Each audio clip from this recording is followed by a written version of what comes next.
Have you seen the manuscript? Parts of it. Have you? No, but a friend told me about the first insight.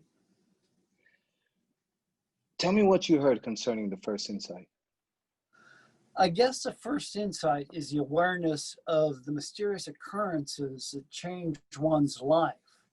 There's a feeling that some process is occurring, but there are no coincidences. But I don't quite know what to think of it. Well, it doesn't quite fit our modern day common sense, does it? Now, wouldn't it feel better to just dismiss the whole idea? Get back to thinking about more practical matters. Yes, it would. Well, that's everyone's tendency. Even though occasionally we have the clear insight that something more is going on in our lives. Our habitual way of thinking is to consider such ideas unknowable and then to shrug awareness off altogether. That's why the second insight is necessary. Once we take a look at the historical background, it seems more valid. Then, as a historian, you think the manuscript's prediction of a global transformation is accurate? Yes, I do. Could you give me a summary of the second insight? I guess that's why we went. Perhaps our chance meeting isn't such a coincidence after all. The second insight says that at the close of the second millennium, that's right now, we will identify a preoccupation developed in the later half of the millennium. Our newly discovered awareness of coincidences represents a kind of awakening from this preoccupation.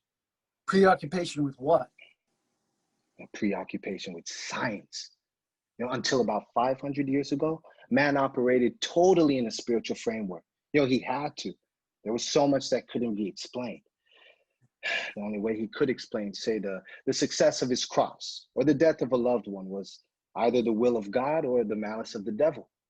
Then as we evolved, we discovered we could, well, to a certain degree, control nature, extend life. I see.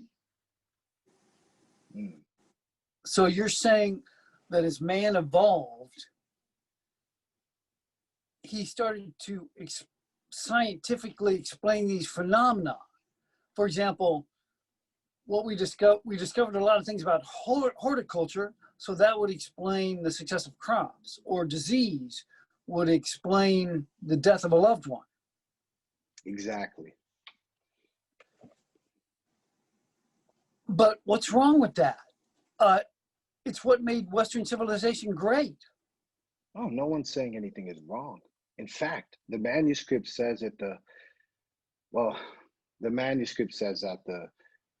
human evolution happened because of our preoccupation with science. The problem was that our focused, obsessive drive to control nature was polluting our planet. And we were unable to stay spiritual, more on our spiritual side. So you think that these insights might explain how to do this?